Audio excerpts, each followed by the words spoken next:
అంటే ఇంట్లోకి వెళ్ళి బయటకు వచ్చినాక ఈ డస్ట్ వాట్స్ మొత్తం మనకి మురికి లాగా అవుతుంది. సో ఈ మురికిని మనం మార్నింగ్ లేవగానే స్నానం చేస్తాం. మరి స్నానం సబ్బుతోని మనం ఎంతవరకు ఫ్రెష్ అవుతున్నాం అనేది ఇక్కడ ఇంపార్టెంట్. ఓకే, ఇది ఒక బ్రాండ్, ఇది డౌన్.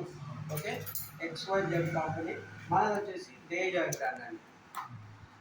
ఓకే, ఇది కూడా బాతింగ్ సోప్ అని మనకు చెప్తున్నారు. అది ఎంతవరకు కలుపుతుందో చూద్దాం.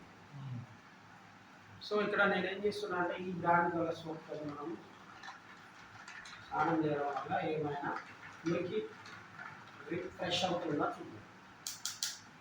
మేము లైవ్లో ఒక నల్ల రేగడి మట్టిని తీసుకొచ్చి కూడా వేసినాం సార్. మట్టి కూడా క్లీన్ అయిపోయింది. ఇది కెమికల్ కాబట్టి ఏమో దీంట్లో ఏదో కలిపి ఉంటుందని చెప్పేసి అనుకుంటున్నాము.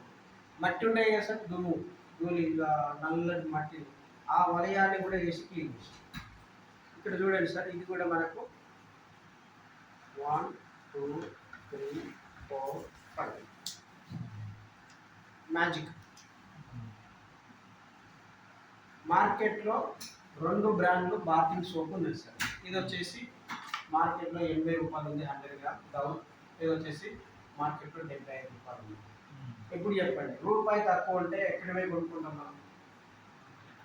ఎక్కడ అది కూడా క్వాలిటీ ఉంటే ఇంకా